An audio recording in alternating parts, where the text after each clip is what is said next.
Welcome to The Explainer. Today we're going to tackle a term you hear thrown around all the time, fiscal policy. It's basically the powerful toolkit governments use to steer the entire economy, and we're going to break down exactly how it works, piece by piece. So it really all starts with a pretty simple question, right?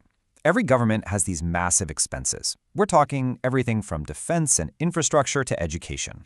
So how on earth do they foot the bill for all of that? Well, to find out, we've got to follow the money. The whole field that digs into this is called public finance. It's essentially the study of how governments, from your local town hall all the way up to the national level, get and spend their money. You can think of it as the grand ledger of an entire nation. Okay, so the specific toolkit that governments pull out to manage this constant flow of cash, that's what we call fiscal policy. Honestly, the best way to picture it is like the main control panel for the national economy. At its core, fiscal policy is the government's game plan. It's all about using three main levers, that's taxing, spending, and borrowing, to steer the economy towards some really big goals, like economic growth, high employment, and overall stability. All right, let's start with that first lever, where the money comes from. How does a government actually fill its treasury? This is what's known as public revenue, and the biggest, most important piece of that puzzle is, you guessed it, taxes. You know, this classic definition really nails it. A tax isn't some voluntary donation. The key word here is compulsory. It's a contribution we all have to make for the common interest, to pay for all the things that are supposed to benefit everybody. And here's something absolutely crucial to understand about taxes. You don't get a specific, direct service back for your exact dollar. Economists have a fancy term for this: no quid pro quo. Your tax money just goes into one giant pot that pays for everything, from highways to hospitals, not just the specific services you personally use. Now, taxes also come in two main flavors, and it's all about who really ends up feeling the pinch. With a direct tax, like your income tax, the person who gets the bill from the government is the one who pays. Simple enough.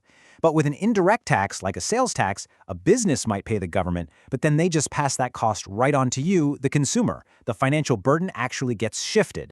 So beyond what gets taxed, there's the huge question of how it gets taxed. Figuring out the actual rate isn't as simple as picking a number. There are a few very different philosophies on the fairest way to do it. And this chart shows you exactly how those different ideas play out in the real world. A proportional or flat tax is the same percentage for everyone. A progressive system, which is what most countries use for income tax, means higher earners pay a higher percentage of their income. And then a regressive system is the opposite. The effective rate actually goes down as income goes up. Just look at the huge difference it makes for that top earner under each system. Okay, so that's how the money comes in. But what about the other side of the ledger? Let's talk about public expenditure, or how the government actually puts all that tax revenue to work. And this covers a massive range of things, everything from just the basic costs of keeping the government running to huge investments in public welfare like defense, healthcare, education, and all sorts of infrastructure. But here's the thing. This spending isn't just about paying bills. It's a really active economic tool. When the government spends money, it creates demand for goods, it puts money directly into people's pockets, and it boosts the whole country's productive power by investing in stuff like a healthy and educated workforce. What's more, all this spending helps create the foundation for private businesses to really thrive by providing stability, building infrastructure like roads and power grids, and sometimes even offering direct support. The government creates an environment where the private sector feels confident enough to invest, hire, and grow. Of course, in the real world, income and spending almost never match up perfectly. It's just like a household budget, right? So what happens when a government spends more money than it brings in? Well, that brings us to the third big lever of fiscal policy: borrowing. When a government consistently spends more than it earns in taxes, it has to borrow money to cover the difference. And all of that accumulated borrowing, whether it's owed to its own citizens or to other countries, is what we call public debt. So the act of intentionally spending more than you take in is called deficit financing. And to cover that gap, governments will usually borrow money by issuing bonds.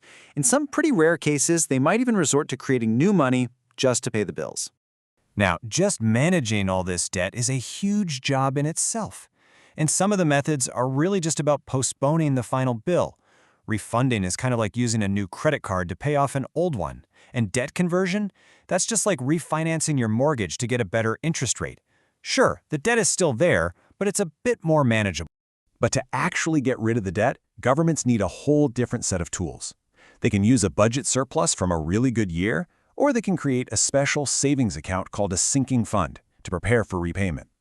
And in very extreme cases, they might use a capital levy, a big one-off tax on wealth, to pay down a massive debt, like after a major war. So, we've got these three incredibly powerful levers: taxing, spending, and borrowing. Why is it so absolutely critical for a government to get the balance between them just right? What's the big deal?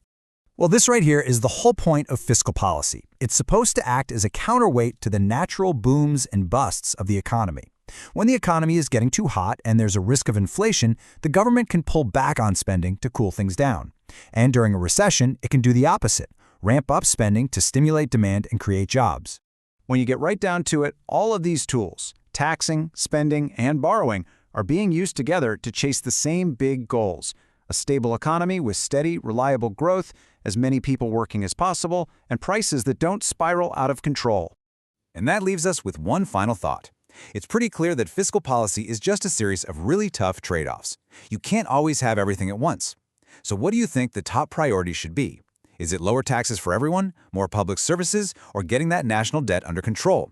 There's no single right answer, and that, my friends, is what makes it one of the most hotly debated topics in all of economics.